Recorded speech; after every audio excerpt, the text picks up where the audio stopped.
नमस्कार।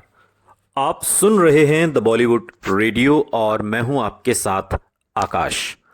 दोस्तों, आज के इस पॉडकास्ट में राजेश खन्ना की सुपर डुपर हिट फिल्म बावर्ची की बात करेंगे। बात जया भादुड़ी की होगी और उस फिल्म की स्टार कास्ट की, और ये फिल्म कैसे सुपर डुपर हिट हो गई और जिस एक्टर की लड़कियां दीवानी थीं, हजारों लाखों अनगिनत, वो एक्टर कैसे बावर्ची के किरदार में आकर लोगों के जहन में बस जाता है। यानी कि एक सुपरस्टार बावर्ची बन जाता है और बावर्ची बन के भी वो दिल लूट लेता है। राजेश खन्ना नाम का तिलिस्म जो कभी हिंदी सिनेमा के दीवानों के सिर चढ़कर बोलता रहा, उस नाम का करिश्मा आज भी उनकी फिल्मों के रूप में उनके चाहने वालों के दिलों में बसता है। राजेश खन्ना को हिंदी सिनेमा का पहला सुपरस्टार कहा जाता है। कहा जाता है कि उन्होंने लगातार 15 हिट फिल्में दी। लेकिन क्या आपको पता है कि ये 15 हिट फिल्में कौन सी हैं, और कौन सी है वो फिल्म जिसने हिट के सिलसिले को तोड़ा, और आखिर कौन सी है वो फिल्म जो इन 15 फिल्मों में शामिल नहीं है? चलिए, आपका सिनेमा का थोड़ा सा सामान्य ज्ञान बढ़ाते हुए कहानी को आगे बढ़ाएंगे। राजेश खन्ना का सितारा चमका था फिल्म आराधना से, और इसके बाद उनकी लाइन से रिलीज हुई फिल्में डोली, बंधन, इत्तेफाक, दो रास्ते, खामोशी, सफर, द ट्रेन, कटी पतंग, सच्चा झूठा, आन मिलो सजना, महबूब की मेहंदी, छोटी बहू, आनंद और हाथी मेरे साथी सुपर डुपर हिट रही। यह सिलसिला 1971 में रिलीज फिल्म बदनाम रिश्ते से टूटा। इन सोलो हिट फिल्मों में दो मल्टी स्टारर फिल्मों अंदाज और मर्यादा की गिनती भी की जाए तो संख्या 17 तक पहुंचती है। 3 साल में 15 सुपरहिट फिल्में देना बहुत बड़ी बात है, और इस रिकॉर्ड को कोई आज तक तोड़ नहीं पाया।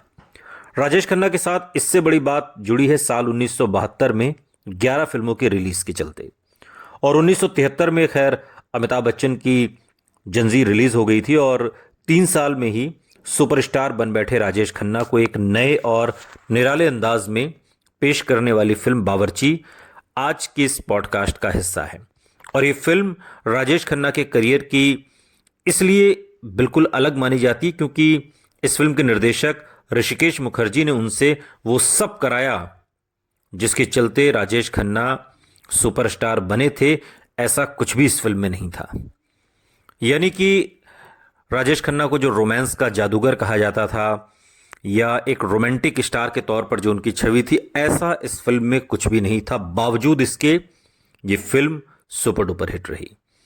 दरअसल बावर्ची साल 1966 में रिलीज हुई बंगाली फिल्म गाल्पो होलियो सत्ती की हिंदी रीमेक है।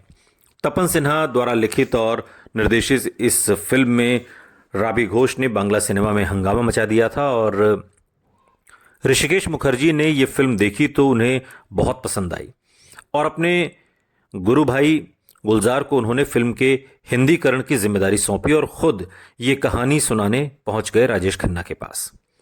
राजेश खन्ना इससे पहले आनंद में ऋषिकेश मुखर्जी के साथ काम कर चुके थे और उनसे डांट भी खा चुके थे, और ऋषिदा इकलौते ऐसे डायरेक्टर थे जो बेधड़क राजेश खन्ना को डांट दिया करते थे। और इससे पहले चूंकि आनंद में दोनों साथ काम कर चुके थे, तो राजेश खन्ना को अब तक वो दिन याद थे जब ऋषिकेश मुखर्जी ने एक बार उनके लेट आने पर कुछ कहा तो नहीं, लेकिन वो मेकअप वगैरह कराकर शूटिंग के लिए पहुंचे तो ऋषिकेश मुखर्जी ने पैकअप बोल दिया था। और ऋषिदा का काम करने का जो स्टाइल है वो किसी रिंग मास्टर से कम नहीं था। कौन बनेगा करोड़पति में एक बार जब धर्मेंद्र आए तो उन्होंने और अमिताभ बच्चन ने महान निर्देशक ऋषिकेश मुखर्जी के साथ अपनी फिल्म चुपके चुपके के खूब किस्से दर्शकों के साथ बांटे, और तब भी दोनों ने याद किया कि कैसे वो शूटिंग के समय ऋषिकेश मुखर्जी से घबराते थे, क्योंकि उनके काम करने का जो स्टाइल था वो बिल्कुल अलग था। लेकिन ऋषिकेश मुखर्जी को राजेश खन्ना ने मना लिया। उन्होंने कहानी सुनी और ऋषिकेश मुखर्जी के कोई सवाल करने से पहले ही बोल दिया, मैं ये फिल्म कर रहा हूं। ऋषिकेश मुखर्जी थोड़ा हैरान भी हुए कि बिना किसी मान मनोबल के इतना बड़ा स्टार तैयार कैसे हो गया। इसके बारे में राजेश खन्ना ने बहुत बाद में राज खोला। उन्होंने कहा कि मैं उन दिनों कुछ ऐसा करना चाहता था जो सुपरस्टार राजेश खन्ना न करना चाहता हो। लेकिन पंजाब से आए जतिन खन्ना, यानी राजेश खन्ना का जो असली नाम है, तो उन्हें लगा कि जिसमें खूब मजा आए वो किरदार करना चाहिए। राजेश खन्ना आगे कहते हैं कि मैंने तो ऋषिदा से सिर्फ इस किरदार को खुलकर करने की छूट मांगी और वो मुझे मिल गई। बस उसके बाद तो मैंने वो सब किया जो ऋषिदा ने मुझे आनंद में नहीं करने दिया। राजेश खन्ना की कही बात सही भी है। फिल्म बावर्ची में वो सब कुछ है जो आमतौर पर हिंदी सिनेमा के फॉर्मूलों में कहीं भी फिट नहीं बैठता। फिल्म की ओपनिंग क्रेडिट्स की बजाय कलाकारों का परिचय एक एक करके अमिताभ बच्चन की आवाज कराती है। फिल्म का हीरो हाफ पैंट और कमीज में दिखता है। फिल्म की हीरोइन की कहानी का फिल्म में एक अलग ही ट्रैक है और फिल्म की इस हीरोइन के परिवार का जो शख्स रिटायरमेंट के करीब है उसका नाम है मुन्ना, और मुन्ना उसके पिताजी अब भी उसकी क्लास लगाते हैं। शांति निवास की इस कहानी के सारे पात्र अतरंगी हैं। दादू से लेकर पिंटू बाबा तक सबकी कोई ना कोई समस्या है, और एक बार रघु नाम का बावर्ची जब शांति निवास में दाखिल हो जाता है, यानी राजेश खन्ना, तो हर समस्या का हल तुरंत निकलने लगता है और एक मध्यवर्गीय परिवार एक तरीके से ये पूरा शांति निवास में रहता है। संयुक्त परिवार में दिन भर चलने वाली जो चकचक है वो इस एक किरदार के आते ही कम होने लगती है। ऋषिकेश मुखर्जी रघु की हर कला का किसी न किसी बहाने प्रदर्शन करते रहते हैं। पाक कला में वो निपुण है, खाना पीना बनाने में, बातों का भी वो धनी है, भाषाओं का भी ज्ञानी है, और जरूरत पड़ने पर दादू जी के सबसे छोटे बेटे को फिल्म संगीत का ज्ञान भी दे देता है। शांति निवास में जिस एक इंसान से रघु की सबसे ज्यादा पटती है वो है कृष्णा। कृष्णा यानी जया भादुड़ी, जया बच्चन। कृष्णा के माता पिता का एक दुर्घटना में निधन हो गया और वो दिन भर घर में चकरघिन्नी की तरह घूम घूम कर काम करती है। रघु की वो लाडली है और रघु ही है जो उसके मन की बात को ताड़ लेता है, पढ़ लेता है, पहचान लेता है। एक बार दिन में वो रघु गायब हो जाता है और साथ ही गायब हो जाता है दादू के बिस्तर के नीचे रखा हुआ वो कीमती बक्सा जिस पर पूरे परिवार की नजर है। और कहानी का ये मोड़ पहले ही सबके असली चेहरे सामने लाता है और फिर सामने ये भी लाता है कि रघु बहुत बुरा आदमी है।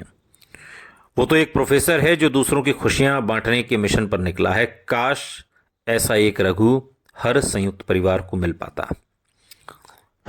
बाद में अगर आपने ये कहानी पूरी फिल्म देखी हो तो ऋषिकेश मुखर्जी का जो सिनेमा है वो आम इंसान का सिनेमा है। उनका शांति निवास असल का मध्यवर्गीय घर जैसा ही दिखता है। न ज़्यादा तामझाम, न ही घर को फिल्मी बनाने का कोई बंदोबस्त। राजेश खन्ना का रघु वाला रूप भी बिल्कुल सिंपल सा है, जिसे इन दिनों डी ग्लैमराइज रोल कह सकते हैं। कहाँ राजेश खन्ना जैसा रोमांटिक सुपरस्टार और कहाँ एक भरे पूरे परिवार के बर्तन मांझता रघु। रघु का किरदार करना ही ये बताता है कि राजेश खन्ना को कभी किसी बात का मोह नहीं रहा। वो कहते भी थे, मैं तो हर रोज नई जिंदगी जीता हूं। शाम हुई, सो गए, अगली सुबह आंख खुल गई तो फिर एक नया जीवन। नहीं तो किसको पता कि कब आंख लगे और लगी की लगी रह जाए। आनंद का एक डायलॉग है कि बाबू मोशाय जिंदगी लंबी नहीं बड़ी होनी चाहिए। लेकिन जब आप बावर्ची को देखेंगे तो यहां आकर सादगी की वकालत करते हुए खुश रहने के को बहुत ही साधारण बात बताता है, और बस ये साधारण होना ही सबसे मुश्किल है।